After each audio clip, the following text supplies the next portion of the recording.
అంటే ఉంటది కదంటే ఈ పర్సన్ నాకు స్పెషల్‌గా ఇచ్చిన గిఫ్ట్ ఇది. మాకు ఎవ్రీడే స్పెషలే మాకు ఈరోజు ఆ రోజు స్పెషల్ అని ఏం లేదు. తన పక్కన ఉంటే చాలు అనుకునే టైప్ నేను. తను ఉంటే ఓకే. బావుంటది నాకు. నేను కొంచెం హ్యాపీగా ఉంటాను నేను. ఏం అబ్బా! అంటే ఇవన్నీ ఈరోజు వింటుంటే ఈరోజనేం గాదు. అంటే రేపు స్పెషలు, ఈరోజు స్పెషలు, నిన్న స్పెషలు, మొన్న స్పెషలు. 10 డేస్ తర్వాత ఇంకొక అకేషన్ వస్తది. హ్మ్. డైలీ తనతో ఉంటే నాకు అకేషన్ ఏదో ఒకటి బావుంటది నాకు. చక్కగా తను మంచి ఫుడీ తను బయటకి తీసుకెళ్ళినంతా నాకు తినిపిస్తా ఉంటది. మంచి మంచి ప్లేస్‌లన్నీ తీసుకెళ్ళి. తనకదిష్టం. తనకేంటంటే ఫుడ్ ఉంటే చాలు. ఏమి అడగదు. ఓ బంగారం అడగదు. ఓ చీర అడగదు. లేపోతే ఈ సమ్ లిప్‌స్టిక్ లేదా మేకప్ ఏమి అడగదు. ఇక్కడ పలానా చోట ఫుడ్ ఉంది. నాకక్కడ తీసుకెళ్ళు అంతే. తను హ్మ్. అడిగేది ఫుడ్ మాత్రమే. హ్మ్. హ్మ్. మీరు కుక్ చేస్తారా? నాకు రాదు. తినడం వచ్చు. అయ్యో! ఒక ఫుడ్డీ వైఫ్‌ని చేసుకున్నప్పుడు కుకింగ్ నేర్చుకోవాలి గదా! మా అమ్మ ఇప్పుడు తిడతా ఉంటది నేర్చుకోమని చెప్పి. కుదరట్లే. ఇప్పుడైతే యాక్చువల్లీ నేర్చుకుందాం అనుకునే టైంకేమో ఖాళీ ఉండట్లే. హ్మ్. ఇప్పుడు యాక్చువల్లీ సర్లే నేర్చుకుందాం తనకి ఏదైనా వండి పెడదాం అనుకునే టైంకి నాకు ఖాళీ ఉండట్లే. హ్మ్. మా ఆవిడ అసలు పని చేయనివ్వదు నన్ను. హ్మ్. No chance. వంట గదిలోకెళ్ళే ఛాన్సే ఇవ్వదు అసలు. నన్ను చేయనివ్వదు. చాలా కుళ్ళొచ్చేస్తుంది స్వామి మీ లవ్ స్టోరీ ఎందుకమ్మా? వింటుంటే. ఎందుకంటే మా లైఫ్‌లో అలాంటివి లేదు కదా! అందుకని చెప్పి. ఎవరి లైఫ్ అన్నా ఉంటది. కాకపోతే ఏంటంటే అదే ఆపోజిట్ పర్సన్ బట్టే ఉంటదిలే. హ్మ్. ఆపోజిట్ పర్సన్ బట్టే ఉంటది. సో, ఒక హెల్తీ రిలేషన్‌షిప్ మెయింటైన్ చేయాలంటే ఒక టిప్ మీ బాయ్స్‌కే మా గర్ల్స్‌కి కాదు. మా బాయ్స్ ఎందుకు నన్ను కింద కామెంట్‌లేసుకోడానికా? ఇందాక అందుకే నేను అందుకే చెప్పా. హ్మ్. బాబు ఇది నా పాయింట్ ఆఫ్ వ్యూ బాబు మిమ్మల్ని ఫాలో అవ్వమనట్లేదు. హ్మ్. నాకు బావుంది కాబట్టి అలా చెప్పానంతే. ఓకే. మీకెందుకు కామెంట్‌లేసుకుంటారు నన్ను. ఓకే. నేనేం టిప్స్ చెప్పను బాబు. గొడవలో పడకుండా జాగ్రత్తగా ఉంటే ఏ రిలేషన్ అన్నా బావుంటది. నేను ఇదే చెప్తాను నేను. యాహ్! సారీ చెప్పాలంటే ఇది ఇందాక చెప్పాను కదా! సారీ చెప్పండి. వచ్చే నష్టం ఏం లేదు. అమ్మాయి కావాలన్నప్పుడు సారీ చెప్పండి పర్లేదు. ఆళ్ళకి ఒకవేళ అనిపిస్తే ఆళ్ళే చెప్తారు సారీ. అమ్మాయిలు ఒకవేళ చెప్పాలనిపిస్తే. హ్మ్. రాకపోతే మీరే చెప్పేయండి మెసేజ్ ఎత్తి టక్కన అయిపోతది గొడవ. ఎస్ఓ, ఆర్ఆర్‌వై దగ్గర ఆగిపోతాయి తెలుసా చాలా రిలేషన్స్. బ్రేక్ అవును. అయిపోతాయి. అవును. నిజం చెప్పాలి చాలా బ్రేక్ అవుతాయి. హ్మ్. ఈగోకి పోయి తొక్కలో నేనెందుకు చెప్పాలి అనుకున్నాడంటే తెగిపోద్ది. ఇమ్మీడియేట్‌గా తెగిపోద్ది. హ్మ్. అంటే ఇమ్మీడియేట్‌గా దూరం వెంటనే అక్కడే స్టార్ట్ అవుతది. ఎక్కడైతే మనం ఆలోచించామో తొక్కలో హ్మ్. నేనెందుకు చెప్పాలనుకున్నామో అక్కడ గొడవ హ్మ్. స్టార్ట్ అవుతాయి. డిస్టెన్స్ అక్కడే పెరుగుతది. హ్మ్. సారీ చెప్తే ఇంకా బాండింగ్ పెరుగుతదిగా. Yeah! Communication important very first important. అవును. రిలేషన్‌లో. ఓకే. హ్మ్. సో, అంటే మీకు జర్నీలో ఒక యాక్టర్‌కి మోస్ట్‌లీ పేరెంట్స్ సపోర్ట్ సపోర్ట్. ఉండాలి. అవును. At the same time friends support ఉంటది ఎక్కువ హ్మ్. మందికి. సో, అట్లా మీ లైఫ్‌లో గూడా నాకు పర్టిక్యులర్‌లీ అమ్మ, నాన్నే సపోర్ట్ నాకు కంప్లీట్. ఫ్రెండ్స్ ఎవరు? ఫ్రెండ్స్ అంటే ఉన్నారు గానీ, సపోర్ట్ అనేది ఎప్పుడైనా సరే పేరెంట్స్ నుంచే రావాలి. హ్మ్. ఫ్రెండ్స్ సపోర్ట్ ఎంతవరకు ఉంటది కొంచెం ఎక్కడ ఏదైనా పర్లేదురా వస్తాయి.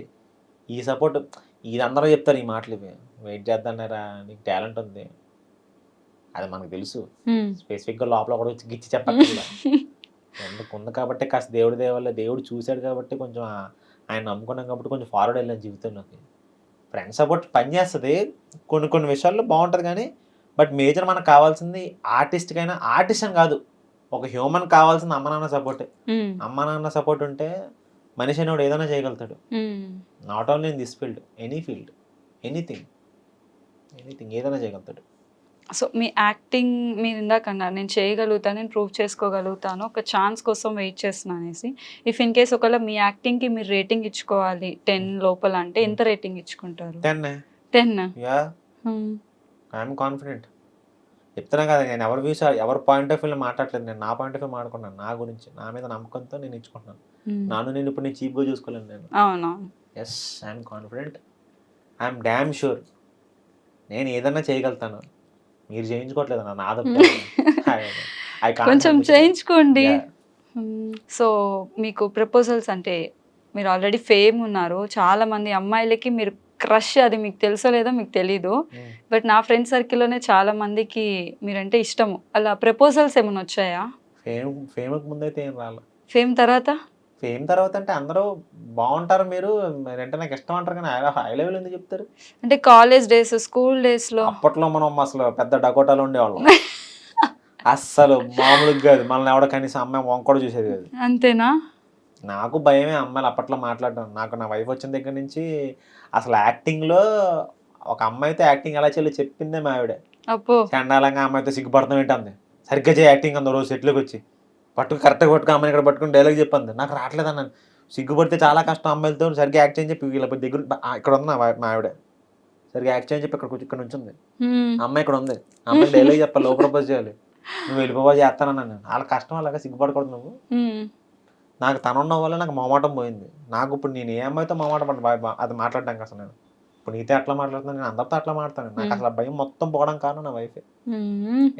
అన్ని ప్రొఫెషనే అక్కడ పని చేసుకో గుమ్మం దాటిన తర్వాత గుమ్మంలో ఇంటికి వచ్చిన తర్వాత నీ పర్సనల్ లైఫ్ హ్మ్. ఎన్ని కలపకం సో ఒక్క ప్రపోజల్ కూడా ఏం లేదురా ఎవరు చేయలేదురా ఫేమ్ వచ్చిన తర్వాత అన్నీ వస్తారా హ్మ్. అవన్నీ నాకు వద్దు అవన్నీ నాకెందుకు అవన్నీ వేస్ట్ మనకి అవన్నీ నేను నమ్మలేను ఫస్ట్ నేను మీకు మరదళ్ళు అట్లా ఎవరు లేరా అంటే గోదావరి వాళ్ళకి మోస్ట్లీ మరదళ్ళు మరదళ్ళు ఉన్నారు కానీ అసలు వాళ్ళు ఎప్పుడు నాకు తగలలేదురా అదేంటో అర్థం కాదు నా నా ఫ్యామిలీ అంతా పిన్నులు అక్కలు అత్తలు పెద్దమ్మలు హ్మ్. వీళ్ళతోనే అయిపోయింది నాకు మొత్తం నా చదువు వరకు బీటెక్ వరకు వీళ్ళతోనే అయిపోయింది మరదళ్ళు అబ్బే దేవుడికి తెలుసు స్టోరీ ఇక్కడ ఉంది కదా హైదరాబాద్లో వీడికి ఇలాంటివి తగిలే ఉంటే స్టోరీ ట్రాక్ మారిపోద్ది వీడు మళ్ళీ ఏ అస్సాంకి వెళ్ళిపోతారు ఒరిస్సాకి వెళ్ళిపోతారు ఎందుకులే ఈయన హైదరాబాద్ తీసుకొద్దాం అని చెప్పి అక్కడ కట్ చేశారు ఆయన 21 years వరకు ఈయన ప్రస్తుతానికి జాగ్రత్తగా అమ్మ నాన్న దగ్గర పెంచుదాం పెంచిన తర్వాత వదిలేద్దాం హైదరాబాద్లో అక్కడ ఇడే చెక్ చేసుకుంటాడు అనుకున్నాను ఆయన అలా రాశారు స్క్రిప్ట్ థ్యాంక్ యూ బాస్ ఈ 6 yearsలో ద మోస్ట్ మెమరబుల్ డే మీ ఇద్దరికి ఇప్పటికీ కూర్చున్న మాట్లాడుకునే డేస్ ఏమైనా ఉంటాయా అంటే కూర్చొని రీకాల్ చేసుకుని అలా ఏం లేదు ప్రతిరోజు బాగున్నప్పుడు ఇది అసలు మేము ఆలోచించాం అసలు ఈ రోజు బాగుంది ఈ 6 years అంటే నేను మాకైతే తనకి నాకు పెళ్లి రోజు పెళ్లి రోజు అసలు నిజంగా ద మోస్ట్ హ్యాపీయెస్ట్ మూమెంట్ అనమాట నాకు టెన్షన్ ఉంది యాక్చువల్లీ పెళ్లి దాకా టెన్షన్ లవ్ మ్యారేజ్ కదా తనైతే ఫుల్ హ్యాపీ నా వైఫ్ అయితే కంప్లీట్ హ్యాపీగా ఉంది నాకు అప్పుడు సైట్ ఉంది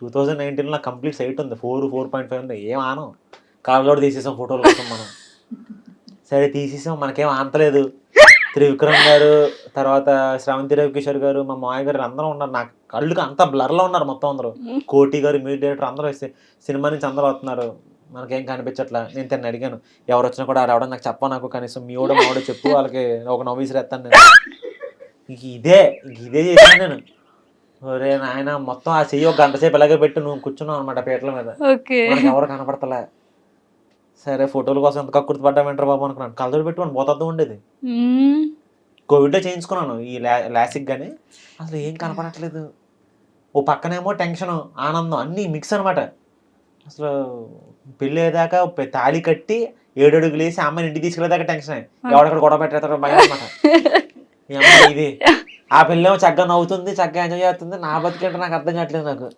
అంటే అప్పుడు మన చిల్లుగా లేదు మన చేతులు సినిమా ఒకటే ఉంది 5 అయినా జరగచ్చు ఫైనాన్షియల్గా మనం పెద్ద ఆ నాన్నగారికి నేను నచ్చాను ఓకే మనోడు మంచోడు అని చెప్పి కేవలం మంచోడు అని చెప్పి మాత్రం ఇచ్చారు వెంటనే ఒప్పుకున్నారు అంటే మ్యారేజ్ ప్రపోజల్ ఇంట్లో 6 months టైం తీసుకొని ఓకే మా ఊరు వచ్చారు తాడేపల్లిగూడెం వచ్చి అమ్మనంతా మొత్తం ఫ్యామిలీ అందరినీ చూసుకున్నారు అంటే ఇటు చెప్పింది నిజమా కాదా ఇటు చెప్పింది అసలు నిజంగా బిల్డింగ్ ఉందా సొలి చెప్తున్నాడా అంకుల్ హైదరాబాద్ నుంచి కార్ వేసుకుని తాడేపల్లిగూడెం వచ్చారు అంకుల్ ఆంటీ కలిసి గుడి వచ్చి అమ్మ నాన్న చూసుకుని ఓహో మనోడు చెప్పింది నిజం ఫ్యామిలీ గట్టిగానే ఉంది బాగుంది అని చెప్పి ఇక్కడ వచ్చి హైదరాబాద్ వచ్చి ఓకే చేసుకున్నారు మనోడు చెప్పింది అంత జెన్యున్గా అంత మంచిలానే అనిపిస్తున్నాడు ఫినాన్షియల్గా అప్పుడు అంకుల్ నిజంగా డబ్బు మనిషి అయ్యి ఉంటే ఆలోచించుంటే నాకు ఇచ్చి పెళ్లి చేయాల్సిన పనే లేదు వాళ్ళకి పెద్ద సంబంధాలు వచ్చే పేర్లు నేను చెప్పాను కానీ అమ్మాయికి బట్ నాకు ఇచ్చి పెళ్లి చేశారు అమ్మాయి నాకు వచ్చి స్టాండ్ తీసుకుంది he's a very good person మీ తర్వాత నన్ను బాగా చూసుకునేది తను నమ్మింది వాళ్ళ నాన్నగారిని ఒప్పించింది కూతురు మాట గౌరవించి ఇచ్చి పెళ్లి చేశారు నాకు ఆ మూమెంట్ హ్యాపీయెస్ట్ మూమెంట్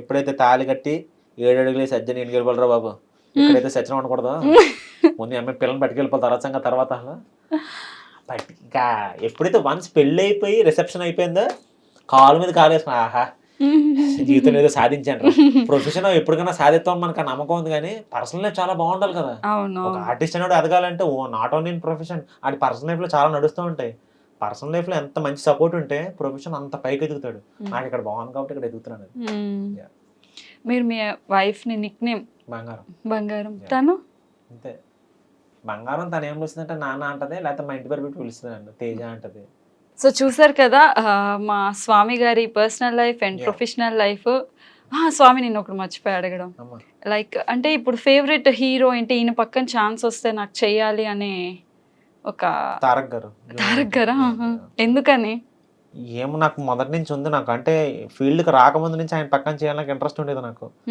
సినిమాలు ఎదురు చూసాను కదా చిన్నప్పుడు నేను అంటే మనకు అప్పుడు వద్దామని ఆలోచన ఉండేది కాదు. పక్కన ఎవరన్నా చూసినప్పుడు అరే మన ఆలోచన లేనప్పుడు ఇది. అరే ఆయన పక్కన ఉంటే ఎంత బాగుండేది అసలు. ఏమో ఒక ఒక మంచి వైబ్ ఉండేది నాకు. ఆయన పక్కన చేస్తే బాగుండేది కదరా. చూద్దాం హోప్ఫుల్లీ ఆ రోజు తొందరలోనే రావాలని కోరుకుంటున్నాను. వస్తే బాగుంటుంది, చూద్దాం. నేను కూడా అంటే ఒక్కసారి జస్ట్ జనాలలో అయినా ఒక క్యారెక్టర్ ఉన్న చాలు, దూరం నుంచి చూద్దాం ఎందుకమ్మా అని పక్కన కూడా చేయొచ్చురా. ఎనీథింగ్ అదే ఏదైనా జరగచ్చు అదే నా మూవీ లాగే. ఏదైనా అవుతుందిరా. నాకు కూడా ఆయనతో ఒక్కసారి యాక్ట్ చేయాలి అని జస్ట్ ఆ ఫ్రేమ్ లో ఉన్నా చాలు మనం. చాలా చాలా అమ్మో చాలా ఫ్రేమ్ లో ఆయన వచ్చి ఇలా భుజం మీద చేసి ఏంటి పని అంటే ఏం లేదండి ఖాళీ అని చెప్పి అంత ఆ మాట అంటే చాలు. యా అదొక్కటి చాలు. సో తారక్ గారితో హీరోయిన్ నాకు సావిత్రి గారు అంటే చాలా ఇష్టం. నాకు ప్రెసెంట్ హీరోయిన్ అంటే నాకు ఈ అందరూ ఓకే కానీ నాకు సావిత్రి అమ్మ గారు అంటే చాలా ఇష్టం. అరే అమ్మ నాకు డాడీ నాకు ఆవిడ సినిమాలు బాగా చూపించేవారు నాకు. సావిత్రి గారి బయోపిక్ వచ్చినప్పుడు థియేటర్ లో నేను కూడా నాకు పిచ్చి. నాకు సావిత్రి అమ్మ గారు నాకు చాలా ఇష్టం. నాకు అసలు సినిమాలు అంటే ఏంటో తెలియని టైం నుంచి ఆవిడ సినిమాలు నేను చూశాను. నేను నాన్న నాకు చూపించాడు, ఈవిడ భలే చేస్తా చూడరా అని చెప్పి కూర్చోపి చిన్న పిల్లని నేను. అంటే ఆవిడ అంటే ఒక అడ్మిరేషన్ పెరిగింది నాకు అనమాట. ఇదేంటారు బాబు ఎంత బాగున్నారో, చక్కగా చూడడానికి ఎంత నిండుగా తెలుగు ఒక ఆవిడ అసలు ఎంత భలే అనిపించేది నాకు. ఆవిడ అంటే అంత ఇష్టం నాకు. ఆవిడ ప్రజెంట్ హీరోయిన్స్ అంటే ఓకే అందరూ అంటే పర్టికులర్ ఏలేను కదా, నాకు సావిత్రి అమ్మ అంటే ఇష్టం. ఓకే. సో నాకు మీలో నచ్చింది ఏంటి అంటే ఇప్పుడు మీరు చాలా అంటే తక్కువ నుంచి కష్టపడి పడి పడి ఇన్ని ఇయర్స్లో సక్సెస్ అయితే ఇప్పుడు చూస్తున్నారు. సక్సెస్ రాని వాళ్ళు ఉన్నారు, వచ్చిన వాళ్ళు ఉన్నారు. ప్రతి ఒక్కరికి ఏదో ఒక బ్యాడ్ ఇన్సిడెంట్ పెట్టుకుని అయితే కెరియర్ని ఇది చేస్తున్నారు. బట్ మీరు ఒక్కరే నాకు తెలిసినంత వరకు ఇప్పటివరకు ఒక బ్యాడ్ రిమార్క్ లేకుండా కెరియర్ని పీస్ఫుల్గా హ్యాపీగా స్మూత్గా లాక్కొచ్చేస్తున్నారు. సో ఒకసారి కూర్చున్నప్పుడు మీరు చేసిన వాళ్ళు కూడా చాలా మంది వచ్చినప్పుడు మీకు అనిపిస్తుందా, అమ్మ నాకు మాత్రం లైఫ్ హ్యాపీగా ఉందిరా? దేవుడి దేవాళ్ళు అంతా ఎవ్రీథింగ్ ఇక్కడ మనం ఎక్కడ ఇందులో ఇన్వాల్వ్ అవ్వకుండా హ్యాపీగా అంటే మేజర్ రీజన్ నాకు యాక్చువల్ నా వైఫ్ అనే చెప్తాను. యాక్చువల్ నేను పొరపాటున ఎక్కడ ట్రాక్ తప్పానని తెలిసినా కూడా తనకు ఖచ్చితంగా నన్ను అలర్ట్ చేసేది. చూసుకో కొన్నిసార్లు రూడ్గా ఉంటున్నావు నువ్వు. అమ్మో నిజమే. వెంటనే నాకు తను చెప్తుంది. తను ఎప్పుడు అవుట్ ఆఫ్ బాక్స్ చెప్పదు. నన్ను చూస్తుంది కదా, షీ నోస్ ఎవ్రీథింగ్. నా గురించి అన్నీ తెలుసు, నేనే తెలుసు మొత్తం దానికి. సో ఎక్కడైనా చిన్న తప్పు చేసినా లేకపోతే ఏదన్నా తేడా జరుగుతుందా లైఫ్లో, లేకపోతే ఎక్కడి నుంచి అన్న బ్యాడ్ థ్రెట్ ఏదైనా వస్తుందా నీకు, వెంటనే అలర్ట్ చేసేది. ఒక దేవత లాంటిది అనమాట. ఇప్పుడు దేవుడు సడన్ గా నీకు ఏదో చిన్న చిన్న హింట్లు ఇస్తుంటాడు కదా, అట్లా ఈ పిల్లలకి హింట్ ఇస్తుంది నాకు. జాగ్రత్తగా ఉంటును, you're doing something wrong, just think about it అన్నీ చెప్పేది నాకు. మేబీ దానివల్ల కూడా నాకు తినవల్ల కూడా యాక్చువల్గా హెల్ప్ అయి ఉండొచ్చు. ఎస్, పక్కన గైడెన్స్ లేకపోతే కూడా ప్రాబ్లం అవుతుంది. పక్కన చెప్పేవాళ్ళు లేకపోతే చాలా మంది బ్యాడ్ వేలోకి వెళ్తారు. అది వాళ్ళ తప్ప అవ్వదు, చెప్పేవాళ్ళు లేక సరైన మార్గంలో పెట్టే ఒక ఒరే బాగుంది కదరా కెరీర్ ఈ టైంలో అలా చెప్పేవాళ్ళు లేక చాలా మంది ఒక బ్యాడ్ వేలోకి వెళ్తారు. తప్పితే ఎవరు ఇంటెన్షనల్ గా నేను బ్యాడ్ చేసేద్దని ఎవరు అనుకోరు. అమ్మాయిని అబ్బాయిని గురించి చెప్తున్నాను నేను, ఎవరు అనుకోరు. వాళ్ళకి చెప్పేవాళ్ళు ఉంటారు. నాకు చెప్పి నా పిల్లలు దొరికింది కాబట్టి ఐఎమ్ లక్కీ. సో మీ తారక్ గారు ఇష్టం అన్నారు కదా, ఆయన చేసిన మూవీస్ అన్నిట్లో మీకు బాగా నచ్చిన మూవీ అంటే పదే పదే పెట్టుకొని చూసే మూవీ ఏదైనా? Student number 1. నాకు స్టూడెంట్ నెంబర్ 1. నాకు ఆయన విశ్వరూపం చూసాను ఆ సినిమాలో. నాకు ఇంటర్వెల్ సీన్ నాకు ఎంత ఇష్టం అంటే అది ఇప్పుడు ఒక 1000 సార్లు చూసుంటాను నేను. అది నేను ఆ ఇంటర్వెల్ సీన్ అది తారక్ గారు రాజీవ్ కనకాల గారిని తోసేసి నరికేస్తానని చెప్పి ఆడారు. నువ్వు నీ గ్యాంగ్ పెద్ద రౌడీలు అనుకుంటున్నారా, నువ్వు రౌడీ అనుకుంటే నీకంటే పెద్ద రౌడీ. అస్సలు అది ఎలా ఉంటుందంటే సీన్ రాజమౌళి గారు ఎట్లా చేయించారంటే తారక్ గారితో, అయ్యో బాబు అసలు గూస్ బంప్స్ అనమాట. థియేటర్లో నాకు విజిల్స్ రావు, ఒక చిన్న విజిల్ పెట్టుకుని వేస్తాను, విజిల్ తెగ ఊదేను అసలు. చూడండి మనం చూసినప్పుడు మా నాన్న నేను అసలు మామూలు హై మూమెంట్ కాదు నాకు అది. డైరెక్షన్ డిపార్ట్మెంట్ సైడ్ వస్తే వీళ్ళ డైరెక్షన్ లో ఒక ఛాన్స్ అయినా వస్తే చాలు అనుకునే డైరెక్టర్స్ ఎవరైనా ఉన్నారు? రాజమౌళి గారితో చేయాలి, అందుకని చేస్తా. ఏదో రోజు చేయకుండా ఉన్నాం, దొరుకుతుంది. ఏదో రోజు నాకు బ్రేక్ పడదా ఆయన దృష్టిలో పడకుండా ఉంటాను. మనం పిలవండి కనీసం వచ్చిన క్యారెక్టర్ ఇద్దాం, ఇచ్చినా చాలు చేస్తా. ఎందుకు వాడో నేను చూస్తాను. 2 సంవత్సరాలు వెయిట్ చేశాను.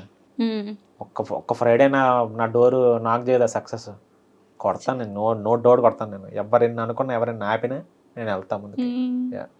సో ఆల్ ద బెస్ట్ స్వామి. త్వరలో మూవీస్ లో కూడా మీకు ఎంట్రీ అవ్వాలని చెప్పి నేను హార్ట్ఫుల్ గా కోరుకుంటున్నాను. యా, చూసారు కదా స్వామి జర్నీ అయితే ఇది. సో డైరెక్టర్ సార్ కొంచెం చూడండి, మా స్వామిలో చాలా టాలెంట్ ఉంది, అది మీరు యూటిలైజ్ చేసుకుంటారని నేను అనుకుంటున్నాను. నెక్స్ట్ ఇంకో ఇన్ఫ్లుయెన్సర్తో మేము ముందుకు వస్తాం. అంతవరకు బాయ్. ఏం తప్పుగా మాడితే ఏమనుకోకండి బాబు. నేను నా బాధ నా ఎమోషన్ గురించి చెప్పా. ఎవరిని క్రిటిసైజ్ చేయట్లేదు అమ్మాయి. Please try to understand my emotion అంతే. నేను ఎవరిని ఏం అనలేదు. మీరు వేరేదో తీసుకుని కింద కమెంట్లు పెట్టకండి. అవి చూసి నేను బాధపడతాను మళ్ళీ. బాయ్.